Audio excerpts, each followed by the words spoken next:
આવ્યા, માં કૌશલ્યાને દર્શન આપ્યા, કહ્યું માં માગો શું આપું? ભગવાનને જોઈને માં કહે છે હું શું માગું હે હરિ, એક જ કામના છે, મારા આંગણે તમે પુત્ર બનીને આવો. એટલે ભગવાન છત્રભુજ સ્વરૂપને અંતર ધ્યાન કરી અને માતાના ઉદરમાં સ્થિર થયા, બાળક બન્યા. અને એ જ સમયે માં ગર્ભાવસ્થાને ધારણ કરી પ્રસવ પ્રગટ કર્યો. જ્યાં પ્રસવ થયો ને પુષ્પ વર્ષા થઈ, દિશાઓ પ્રસન્ન બની અને એ જ સમયે ભગવાને જન્મ ધારણ કર્યો. અને જ્યાં ભગવાનનો જન્મ થયો પણ મંગલ ભવનયા મંગલહારી, મંગલ ભવનયા મંગલહારી, દ્રવહુ દશરથ અજીર વિહારી, દ્રવહુ દશરથ અજીર વિહારી, મંગલ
દેશ.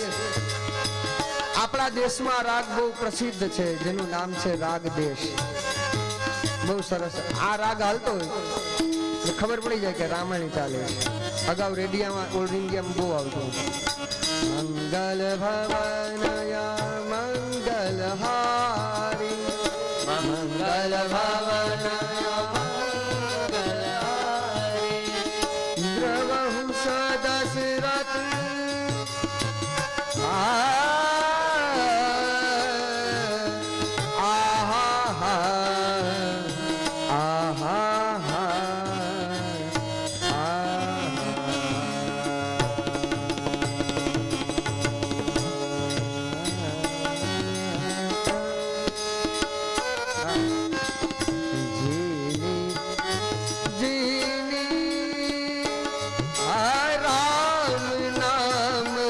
રસદીની ચદરિયા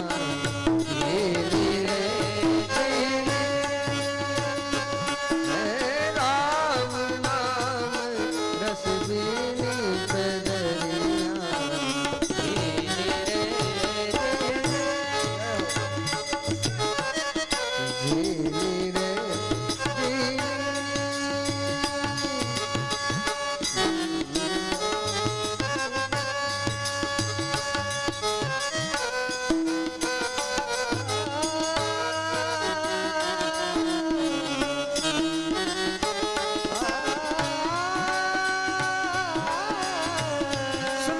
પ્રકાશ થયો, ભગવાનનો જન્મ થયો, ભગવાન આવ્યા. હવે બ્રહ્માંડમાં ખબર પડી, આકાશમાંથી પુષ્પ વર્ષા થઈ, જય જયકાર થવાને લાગ્યો. ભગવાન રામનો જયઘોષ થયો. બોલીએ શ્રી રામચંદ્ર ભગવાન, શ્રી રામચંદ્ર ભગવાન, શ્રી રામચંદ્ર ભગવાન. રામનો જન્મ થયો. લોકોને ખબર પડી, અવધના નર નારીઓ દોડીને આવ્યા. દશરથ રાજાની પાસે આવી અબીલ ગુલાલ છાંટવા લાગ્યા, પુષ્પ વરસ્યા, સૌ કોઈ નાચવા લાગ્યા, કૂદવા લાગ્યા, બોલવા લાગ્યા. અવધ મેં આનંદ ભયો, હે અવધ મેં આનંદ, અવધ મેં આનંદ ભયો, હે અવધ મેં આનંદ ભયો.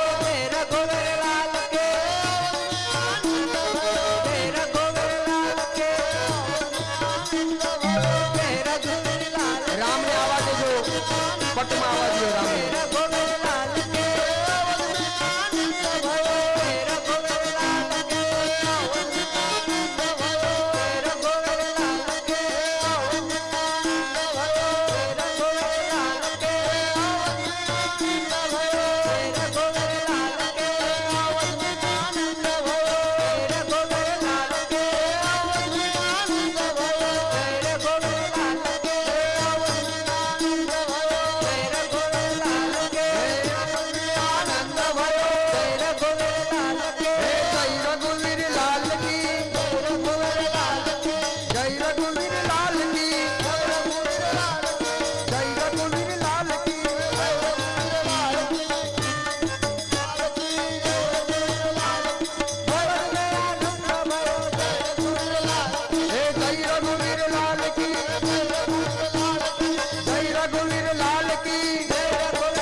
સકી જય.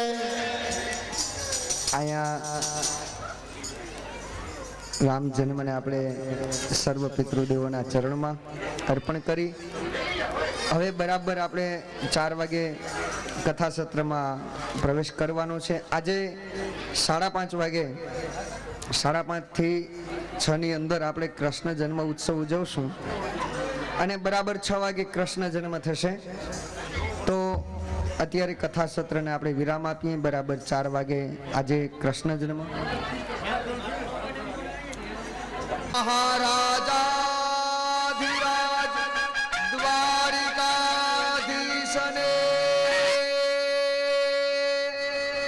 ગણની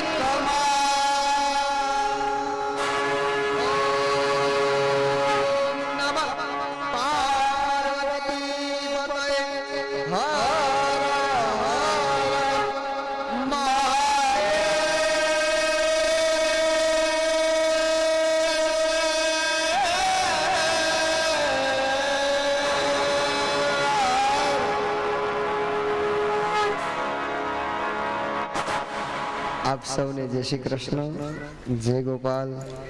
આટલું ભજન થયા પછી હવે જો ભોજનની મજા.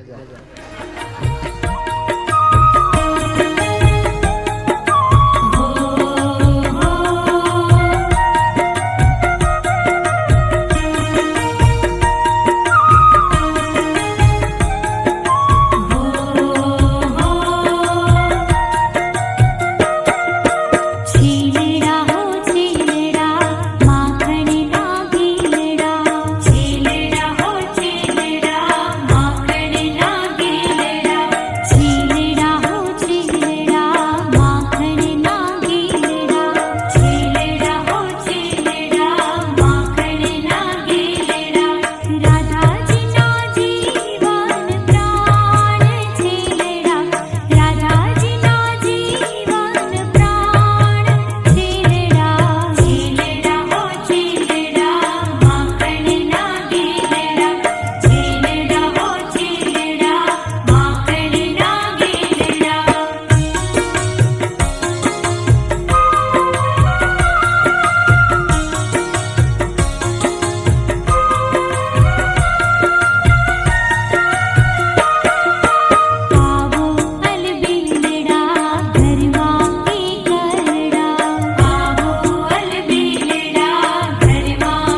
પરમ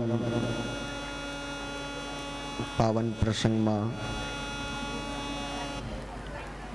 આપણે પ્રવેશ કરીએ.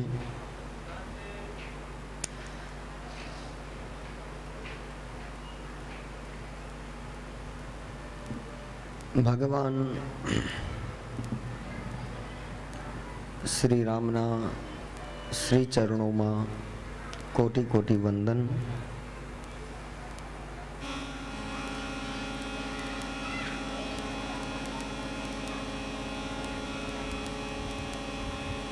કથા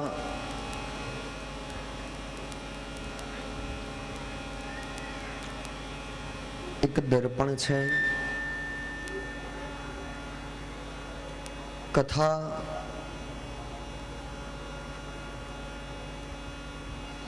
આપણને આપણે કેવા છીએ તેનું દર્શન કરાવે છે.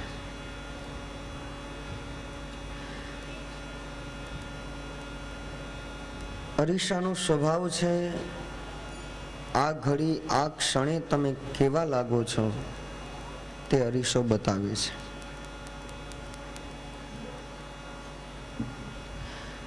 કથા પણ એક દર્પણ છે.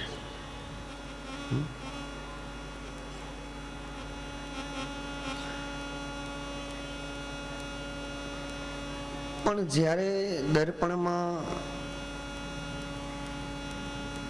ધૂળ જામી જાય ત્યાં થોડું ધૂંધળું દેખાય છે, એને આપણે સાફ કરવો પડે. એમ હું તમે જ્યારે કોઈ સત્સંગમાં જઈએ, કોઈ કથામાં જઈએ, આપણા મનરૂપી દર્પણમાં જ્યારે ધૂંધળાપણું આવી જાય ત્યારે સત્સંગ છે ને સાફ કરે છે. મન અરીસો છે, દર્પણ છે. ફોટા પડી જાય એટલે એ આપણો પાઠ ભૂતકાળ થઈ જાય, આપણે આવા હતા. પણ દર્પણ જેવા છે તેવા રજૂ થાય છે. રામાયણ જીવન કેવી રીતે જીવવું એનું દર્શન એટલે રામાયણ કરાવે છે.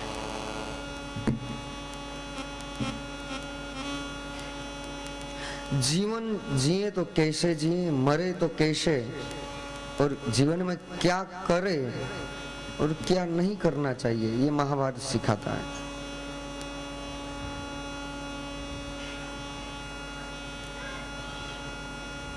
मन रूपी दर्पण ने स्वच्छ करवा माटे कथा रूपी सत्संग एक ज माध्यम छे. એટલા માટે ભાગવતજીમાં કૃષ્ણ જન્મ પહેલા રામ જન્મની કથા આવે છે. એક જીવનમાં આદર્શ હોવો જોઈએ. રામ આદર્શ પુરુષ છે. પાછી રામ મર્યાદા ભક્તિ છે, કૃષ્ણ પૂર્ણ પુરુષોત્તમ છે. મર્યાદા ભક્તિ જ્યાં સુધી જીવનમાં ન આવે પૂર્ણ પુરુષોત્તમ कृष्ण समझासे नहीं. बिना राम के जाने हम कृष्ण तक नहीं पहुंच सकते. राम मर्यादा भक्ति है. પછી વ્યાસજીને કોઈ પૂછ્યું, વાલ્મીકીને પૂછ્યું કે તમે રામ ચરિત માનસની રચના કરી, પછી એક સમય એવો આવ્યો કે લોકો મર્યાદાથી કંટાળી ગયા.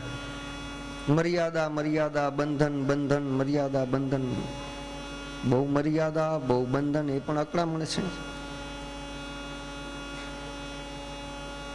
સમાજ અકળાવા લાગે. બહુ બંધન, બહુ મર્યાદા, બહુ નિયમમાં રહેવું. મુક્ત થઈને રહેવું, સ્વતંત્રતા. તો હવે શું કરવું? એટલે આ દેશના ઋષિ વ્યાસે ભાગવત આપ્યું. રામ મર્યાદા ભક્તિ છે, જ્યારે કૃષ્ણના જીવનમાં મર્યાદા જેવું કઈ નહીં. કૃષ્ણ બંધાયેલો ન રહ્યા, મુક્ત ગગનમાં વિહાર કરાવે તે કૃષ્ણ.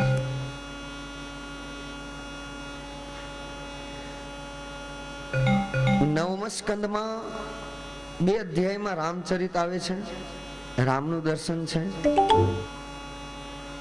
9 સ્કંદ પૂરા થાય, 10મા સ્કંદમાં ભાગવતની શરૂઆત, કૃષ્ણ જન્મની શરૂઆત એ બતાવી. राम आदर्श पुरुष. रामनु जीवन केवू है, व्यास की लेखनी से आइए हम रामचरित में थोड़ा प्रवेश करें. श्री शुक उवाच गुरुवर्थे त्यक्तराज्यो व्यचरदनुवनं पाणि पद्म पदभ्यां प्रियायाः पाणि स्पर्श क्षमाभ्यां रुजुति पथुरजो यो हरीन्द्रानुजाभ्यं. गुरुवर्थे त्यक्तराज्यो व्यचरदनुवनं पद्म पदभ्यां प्रियायाः पाणि स्पर्श क्षमाभ्यां रुजुति पथिरजो यो हरीन्द्रानुजाभ्यं. वैरूप्याचुर्वणख्याः प्रियविरहरुषारोपितो भ्रूविजृम्भः त्रस्ताब्धिबद्धसेतु खलदवदहनः कौशलेन्द्रो गुरुवर्थे त्यक्तराज्यो व्यचरदनुवनं पद्मपदभ्यां प्रियायाः पाणि स्पर्शा क्षमाभ्यां वृजति पथुरजो यो हरीन्द्रानुजाभ्यं. वैरूप्याचुर्वणख्याः प्रियविरहरुषो रोपितो भ्रूविजृम्भ त्रस्ताब्धिबद्धसेतु खलदवदहनः कौशलेन्द्रो.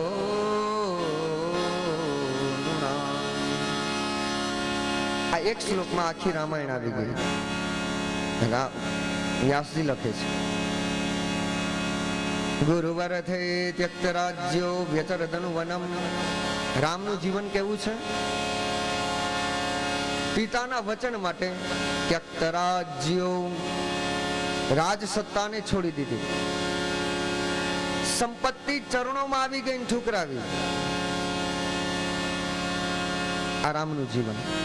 ગુરુવર્થે ત્યક્તરાજ્યો વ્યચરદનુવનમ, વનમાં વિચરણ કરે છે.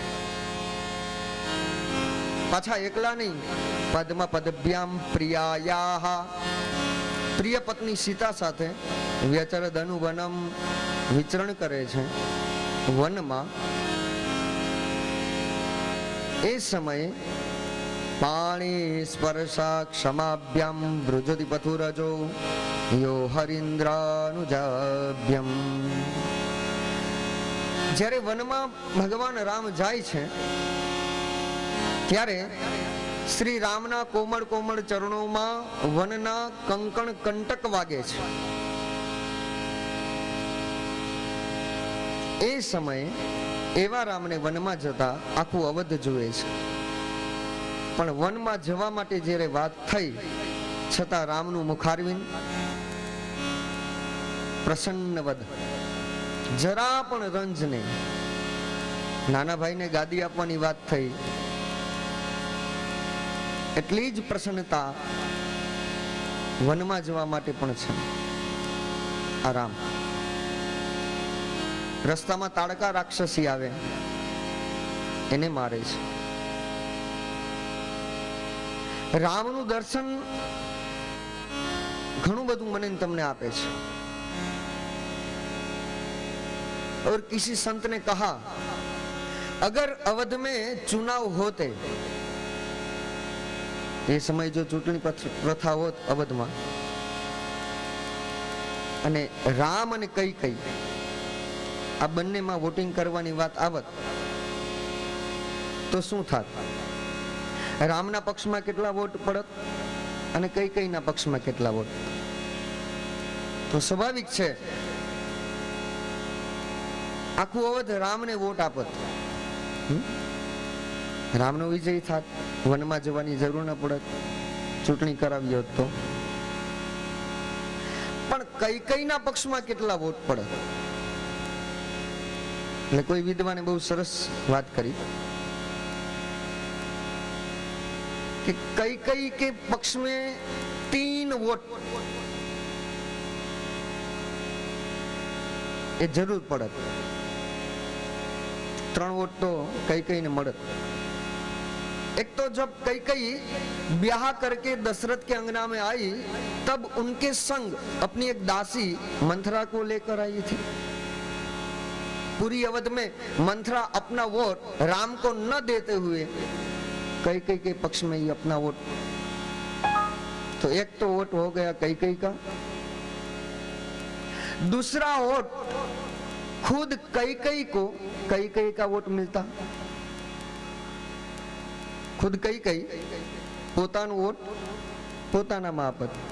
और जब तीसरा वोट अगर किसी को मिलता किसी का, तो वो था खुद राम का। राम अपना वोट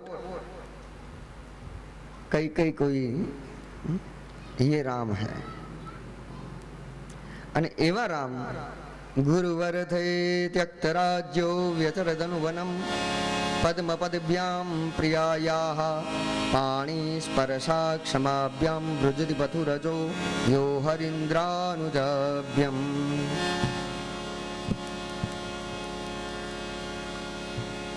એ 3 વોટ એને મળે। પણ અહીં જ્યારે ખબર પડી અવધમાં રામનો જન્મ થયો, ત્યારે अवधनी दशा केवी है। कौशल्या के यहाँ जब राम का जन्म हुआ, सुन बचन सुजाना रोदन खाना,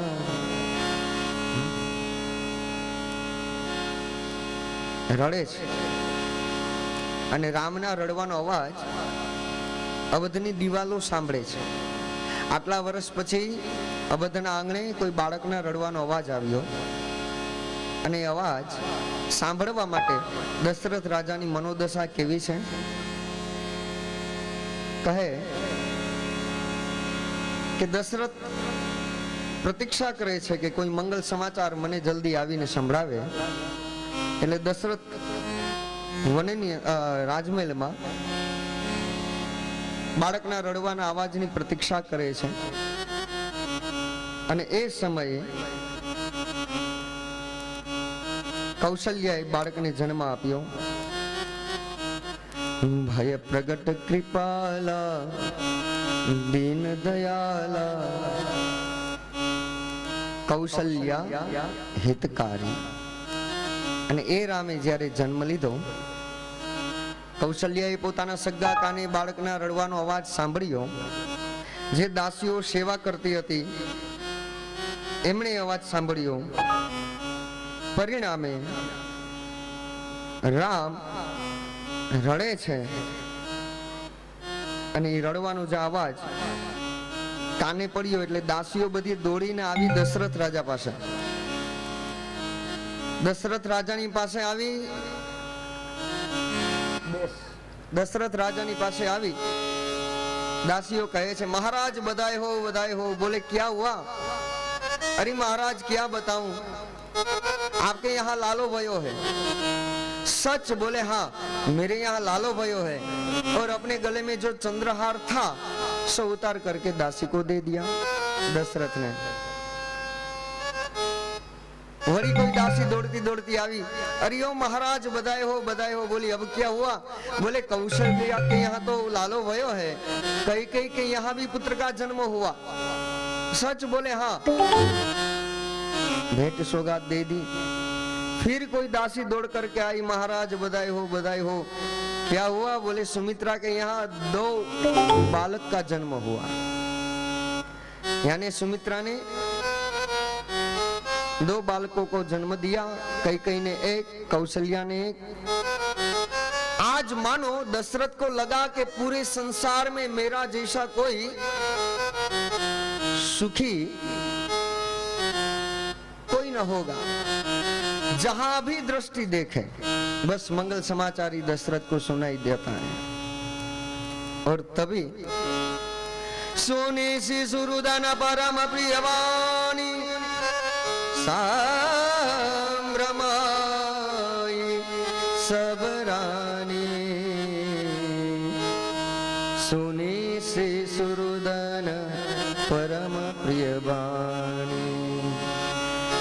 દશરથ પુત્ર જન્મ સુનિકાના માનવ બ્રહ્મા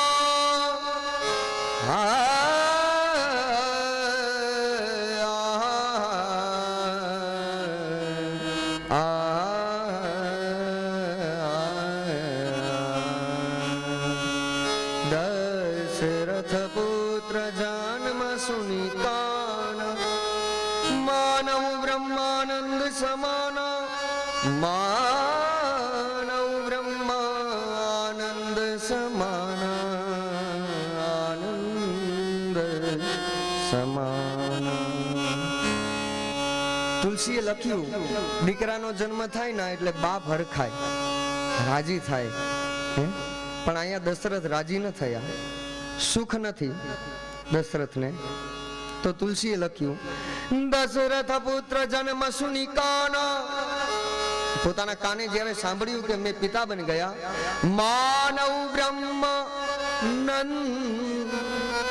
નંદ સમાના માનવ બ્રહ્માનંદ સમાન. સુખ નહીં, શબ્દ બહુ સરસ મૂક્યો.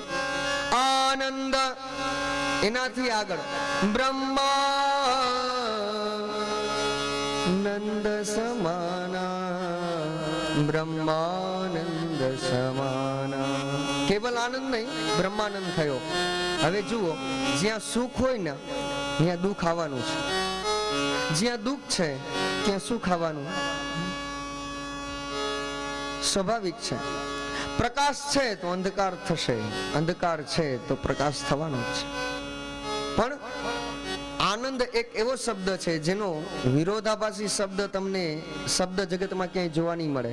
આનંદની ઉપરની અવસ્થા છે બ્રહ્માનંદ, નિત્યાનંદ, પણ આનંદનો વિરોધાભાસી શબ્દ નહીં.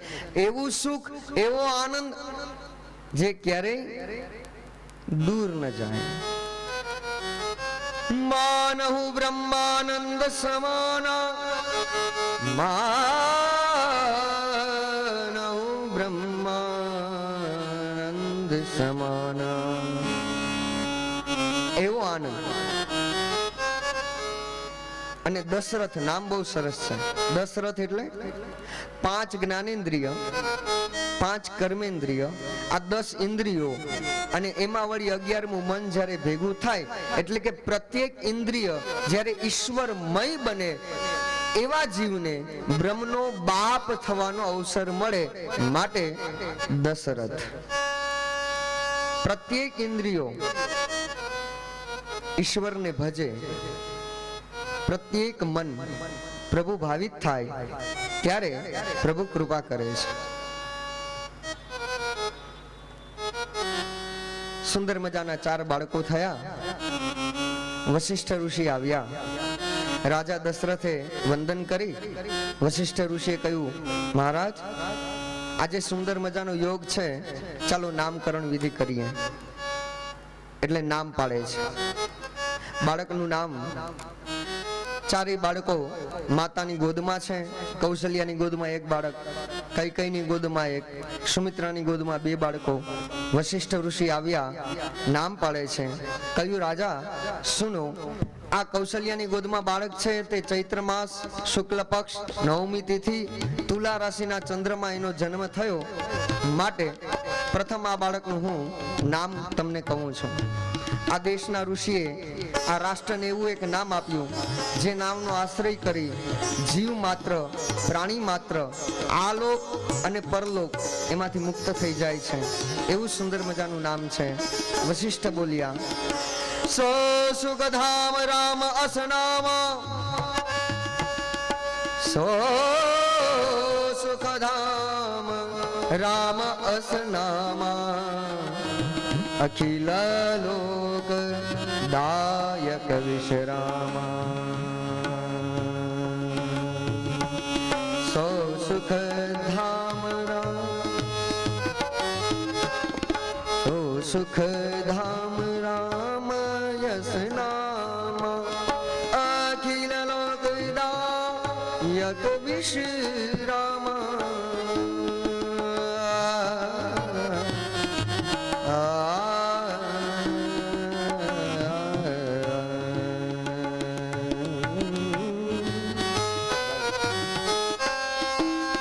સુખધામ, એટલે નામ પડ્યું રામ. અને જ્યારે રામ નામ પડ્યું ને, પ્રકૃતિમાંથી અવાજ આવ્યો, શબ્દ બ્રહ્મ થયો, દિશાઓ પવિત્ર બની અને નામનો ઉદ્ઘોષ કર્યો. બોલીએ શ્રી રામચંદ્ર ભગવાન કી જય. નામ પડ્યું રામ, રામ નામ પડ્યું. અને પછી વશિષ્ઠાએ કહ્યું કે જે કોઈ આ બાળકનું નામ લેશે ને એ ભવપાર બની જશે. અને એમાં પણ ખાસ હે દશરથ, અત્યારે તો ત્રેતાયુગ છે, પણ કળિયુગમાં તો આ બાળકના નામનો આશ્રય જ કલ્યાણ રૂપ થશે. અને વાત પણ સાચી, તુલસીએ લખવું પડ્યું, કલિયુગ કેવલ નામ આધારા, કલિયુગ કેવલ નામ આધારા, સુમીરા સુમીરા ભવ. જે સ્મરણ કરે એ ભવ પારા, ભવ પારા, ભવ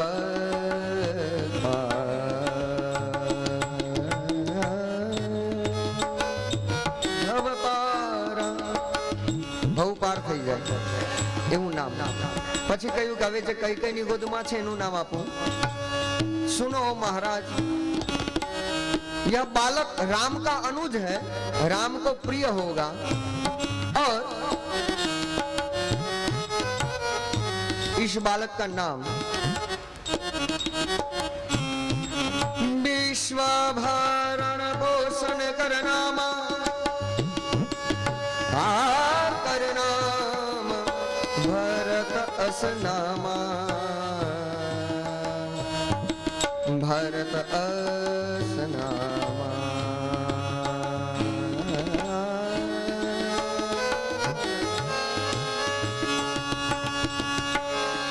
विश्व भरण पोषण कर नामा, ता कर नाम भरत असनामा. नाम पड़िયું भरत. बोलिए भरतलाल जी महाराज की. એ પછી કહ્યું એક રામ એક ભરત. હવે સુમિત્રાની ગોદમાં સુતેલા બાળકને નામ આપે છે લક્ષ્મણ ધામ રામ અસ પ્રિય, सकल जगत यादार, सकल जगत यादार.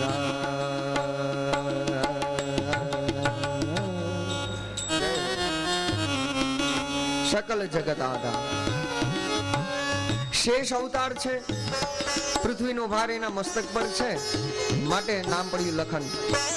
બોલીએ લખનલાલજી મહારાજ કી જય.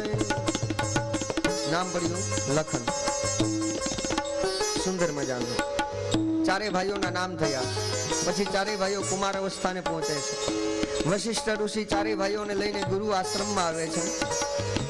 પણ આ તો બ્રહ્મ ને, એને બહુ વિધિ આપવાની જરૂર ન પડે, એટલે અલ્પકાલ સબ વિદ્યા પાઈ ગુરુ ગ્રહ ગયઉ પઠન રઘુરાઈ, ગુરુ ગ્રહ ગયઉ પઠન રઘુરાઈ, ગુરુ ગ્રહ ગયઉ પઠન રઘુરાઈ.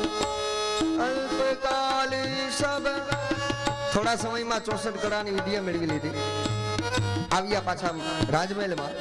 પછી રામનો એક નિયમ હતો, આખી અવધના લોકોને મળે, દરરોજ નગર ચર્ચા કરવા નીકળે, કોઈના સુખ દુઃખમાં ભાગ લે, સૌને પોતાના લાગે છે રામ, એવું એના ગુણ છે.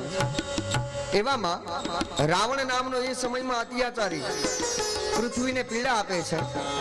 બ્રાહ્મણો વગેરે જે કોઈ ઋષિઓ યજ્ઞ કરે એના યજ્ઞનો નાશ કરે. પૃથ્વીને પાપનો ભાર લાગ્યો. ગાયના રૂપમાં પૃથ્વી નારાયણની સ્તુતિ કરતા નારાયણે કહ્યું કે હું રાજા દશરથને ત્યાં પુત્ર બનીને આવીશ, માટે હે પૃથ્વી દેવી, અત્યારે તમે તમારા આસને જાઓ. હવે એ પૃથ્વીને પાપના ભારમાંથી મુક્ત કરવા માટે રામ લક્ષ્મણ ભરત શત્રુઘ્ન, એમાં રામ પરબ્રહ્મ આવે છે. વિશ્વામિત્રને થયું મારો રામ આવી ચૂક્યો, હવે એ વન પ્રદેશમાં આવે એટલી રાત જોવાય છે. મનમાં નક્કી કર્યું, ચાલો ને હું મળવા જાઉં, એને હું લાવું. બધા બ્રાહ્મણો ભેગા થઈને વિશ્વામિત્રને કહે, મહારાજ આ રાક્ષસોથી હવે અમારી રક્ષા કરો, અમે યજ્ઞ કરવા બેસીએ અને અમારા યજ્ઞનો નાશ કરે છે. એટલે સમર્થ વિશ્વામિત્ર બ્રહ્મજ્ઞાની તૈયાર થયા. કહે છે, ચિંતા ન કરશો, થોડા સમયમાં બ્રહ્મ આપણી સાથે હશે. જાય છે. વિશ્વામિત્રે સંકલ્પ કર્યો, આવતીકાલનો સૂર્ય ઉદય થાય એટલે હું અવધમાં જઈશ, સરયુ નદીમાં સ્નાન કરીશ, રામને મારી સાથે વનમાં લાવીશ. આવા મનમાં મનોરથ છે. આખી રાત વીતી ગઈ, વિશ્વામિત્રની નિંદ્રા નથી આવતી. શું કામ? આવતીકાલે બ્રહ્મ એની સાથે મારું મિલન છે. જીવ ઈશ્વરને મળવા આતુર છે, માટે નિંદ્રા આવતી નથી. આખી રાત જાગ્યા. જે દશા વિશ્વામિત્રની છે એવી દશા ભાગવતમાં અક્રૂરની છે. જ્યારે કંસે અક્રૂરને કહ્યું, તમે જાઓ કૃષ્ણને દાવને લાવો. અક્રૂર આખી રાત રડે છે.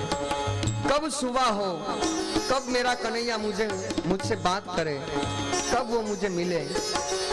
ये जीव गोपी भाव विश्वामित्र આવે છે. અવધમાં સરયુ નદીમાં સ્નાન કરે છે. આવ્યા વિશ્વામિત્ર, એનું સન્માન કર્યું. વશિષ્ઠ અને દશરથે સોનાના આસન ઉપર બેસાડ્યા. ભોજન આદિ સંપન્ન થયા પછી દશરથ રાજાએ કહ્યું કે ગુરુદેવ આજ્ઞા આપો, હું તમારી શું સેવા કરું. એટલે કહ્યું, રાજાનો ધર્મ છે પ્રજાની રક્ષા કરવી. મારા માટે નહીં, પ્રજા માટે હું આવ્યો છું. તો તમે પ્રજાના પ્રશ્નો એનું નિવારણ કરો. વચન આપું છું. દશરથ કહે, તમે કહેશો તે હું આપની આજ્ઞા પાડીશ. વિશ્વામિત્ર કહે, એમ સાંભળ્યા વગર વચન ના આપશો, પછી વચન પૂરા ન થાય તો એનો દોષ લાગે. દશરથ કહે, તમને ખબર છે ગુરુદેવ, અમે કોણ? સૂર્યવંશી, રઘુવંશ.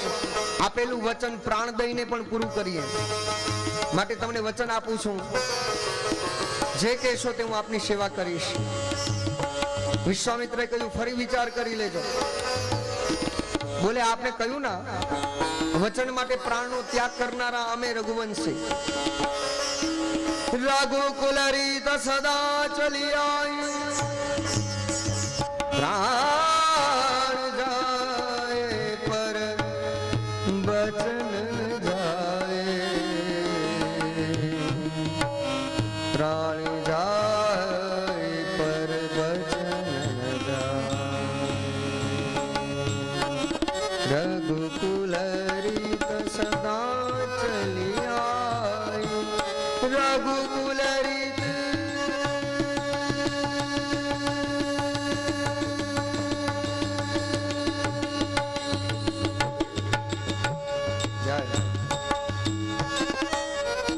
પ્રાણ આપીને પણ અમે વચન પૂરા કરીએ. એટલે વિશ્વામિત્રે કહ્યું, અચ્છા તો સુનો, પછી હટવા નહીં દઉં. કહ્યું કે હું સમ્રાટ અવધપતિ, તમે કેની સામે બોલો છો એ તો જુઓ. રાજા દશરથ બેઠો છે. એટલે વિશ્વામિત્રે કહ્યું, તો સાંભળો, જે હેતુ એ ને જે મનોરથ લઈને હું આવ્યો છું એ તમને કહું. સુનો ઓ મહારાજ. અનુજા સમેત દેવ રઘુનાથા, નિશિચર બદ में हो यशनाथा, अनुजा समेत देव रघुनाथा, अनुजा